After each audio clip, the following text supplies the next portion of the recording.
بسم الله الرحمن الرحيم kusoo dhawaada cashirkeena tobanaad oo aan kaga hadlayno cilada neerfaha iyo xanuunada neerfaha saameeyo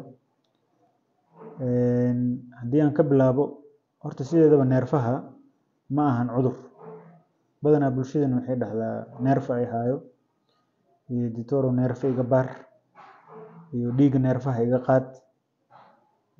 waxyaabahaas dhan waxay ka tarjumaysaa inaan aqoon badan loo lahayn cilada neerfaha iyo waxyaabaha ay noqon karto midda koowaad horta neerfaha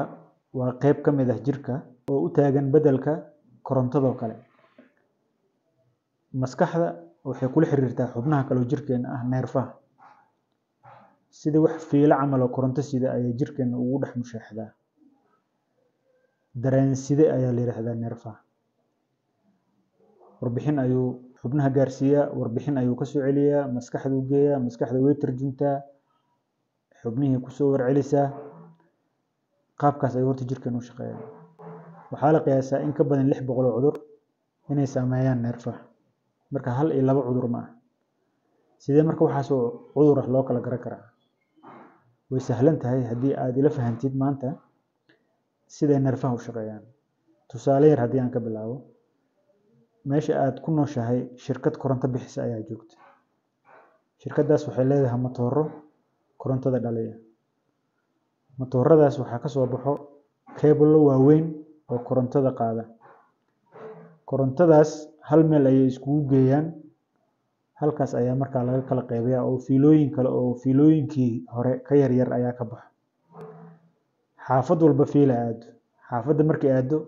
meel station ah oo xaafadda ay leedahay oo distribution laga sii sameeyo oo fiilooyin kale oo yaryar ay ka sii baxaan ayaa jiro kadib jidadka ama dhulka la marsiiyaa xaafad walba marka halkaas ay korontada ka qaadataa jirka bini'aadanka waa qaabkaas oo kale matoorkii korontada dhalinayay waa maskaxda fiiladii weyneed oo matoorka ka soo baxaysay oo geenaysay meeshii ka kala qaybsamayeen waa xangullihii oo spinal cord ayaa la yiraahdaa spinal cord-ka waxaa ka farcama marka fiilooyinkii tirada badnaa ee qaybaha kala duwan oo jirka korontada gaarsiinaya fiilo walba fiilada ka yar tahay waxa ay sido way ka yar yihiin haddii fiilo weyn dhib kaa gaarto dhibka ku soo gaarayo way ka badan tahay markii fiilo yar ay dhib kaa gaaro midda kale oo iyadana muhiimka waxaa waaye oo inaad fahantid arrintan ay kaa caawinaysaa qayb walbo ama fiilo walba nooca ay tahay dhibka gaaro astaamo gooni ah leedahay مثلا fiilooyin waxaa jira qaabilsan dareenka xanuun aad dareentid inuu jirka ku balbalo kaboobi inaad dareentid inay wax ku durduraan inay wax ku xaganayaan waxyaabahaas kale fiilooyin qaabilsan ayaa jira sidoo kale waxaa jira fiilooyin qaabilsan dhaqdhaqaaqa muruqaha muruq walba muruqu ka weyn yahay waa ka fiilo weyn waa sida korontadoo kale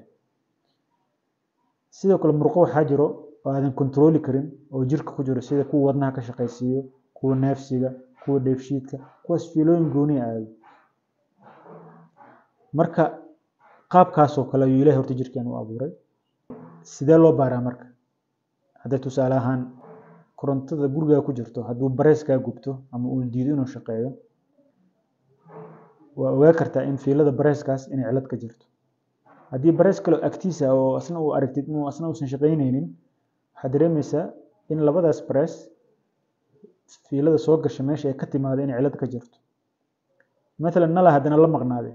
waxaa ogaanaysaa cilada in gadaala usii raacaysaa waxaa og tahay meesha cilada ka socoto waa sidaas oo kale jirka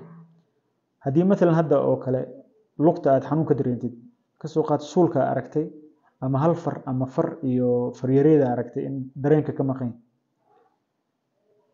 waa la ogaan karaa marka wayna sahlan tahay neerfaha labadaas farood dareenka siiyo meesha uu ka soo baxo iyo meesha uu soo maro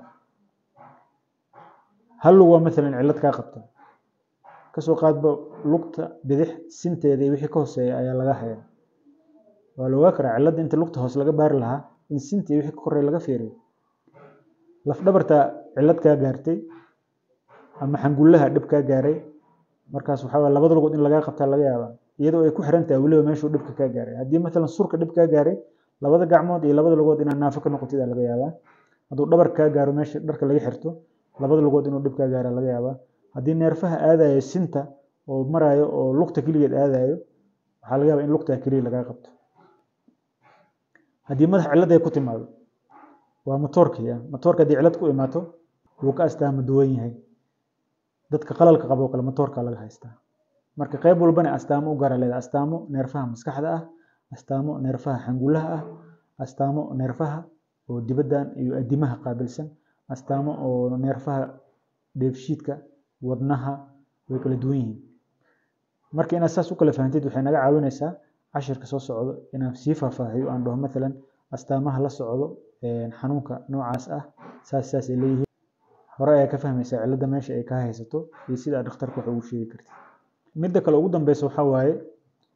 cilladaha qaabka ay korontada wax u gaaraan iyo qaabka neerfaha jirka baniaadamka wax u gaaraan way iska agdhow yihiin. maalan hadduu neerfo ku go'o waa sidii fiilo koronto go'do kale waa. haddii go'do kale dareenka kaa tagayo adna koronto ma helaysid. haddii fiilada korontada dhaawac gaaro ama ay fiiqanto waxaa laga yaabaa electric shock inuu ka dhasho. jirka sidoo kale waa. neerfaheenna waxaa ku dahaaran xuub oo sida fiilada ku dahaaran oo kale waxaa loo yaqaanaa myelin sheath. xanuuno marka waxaa jiro xuubkaas cuno ama infection ha ahaado ama xanuuno kale waxay sameeyaan waxa loo yaqaanaa demyelination. xuubkay ka qaadaan qofku wuxuu dareemaa shoog oo kale dareemaa. marka neerfaha hadaa maqashid